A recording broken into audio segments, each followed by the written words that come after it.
మకర రాశి, ఈ సంవత్సరం మకర రాశి ఉత్తరాషాఢ 2, 3, 4 పాదాలు, శ్రవణ నక్షత్రం 1, 2, 3, 4 పాదాలు, ధనిష్టా నక్షత్రం 1, 2 పాదాలు మకర రాశిలో ఉంటాయి.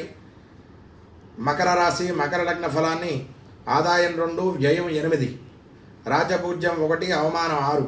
ఈ సంవత్సరం శని బలీయంగా ఉన్నందువలన గత సంవత్సరం కంటే కూడా బాగుంటుంది ఈ యొక్క మకర రాశి వారికి. నూతన కార్యాలకు శ్రీకారం చుడతారు. కోర్టు వ్యవహారాల్లో జయం కలుగుతుంది. తీర్థయాత్ర ఫలప్రాప్తి కలుగుతుంది. నూతన వాహన ప్రాప్తి కలుగుతుంది. విద్యార్థులకు విజయం చేకూరుతుంది. మరి మకర లగ్నానికి ద్వితీయంలో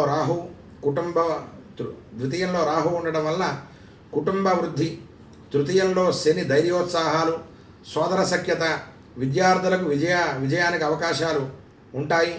అలాగే విదేశీయానానికి వెళ్ళే వారికి మంచి సమయం. తండ్రి ఆరోగ్యం బాగుంటుంది. తీర్థయాత్రా ఫలం, సువర్ణ వస్తు లాభం, వివాహం కాని వారికి వివాహ యోగం అన్ని విధాలా బాగున్నది. గురుడు సప్తమంలో ఉండడం వలన పార్ట్నర్స్ లైఫ్లో విభేదాలు, నిద్రాహారాలు తక్కువగా ఉంటాయి.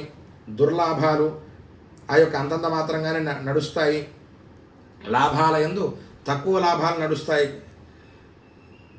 అదేవిధంగా ఆ యొక్క వ్యాపార వ్యవహారాల యందు కాస్త నిదానంగానే వెళ్ళడం మంచిది. మంగళవార నియమాలు పాటిస్తే ఈ కార్యాలలో కూడా ఆటంకాలు తప్పుతాయి. 7 మంగళవారాలు కందిపప్పు కేజంపావు చొప్పున విప్రులకు అంటే బ్రాహ్మణోత్తములకు దానం ఇచ్చి 16 గురువారాలు శనగలు ప్రసాదం చేసి యథాశక్తిగా పంచడం మంచిది. అలాగే శివారాధన, శివము అంటే శుభము.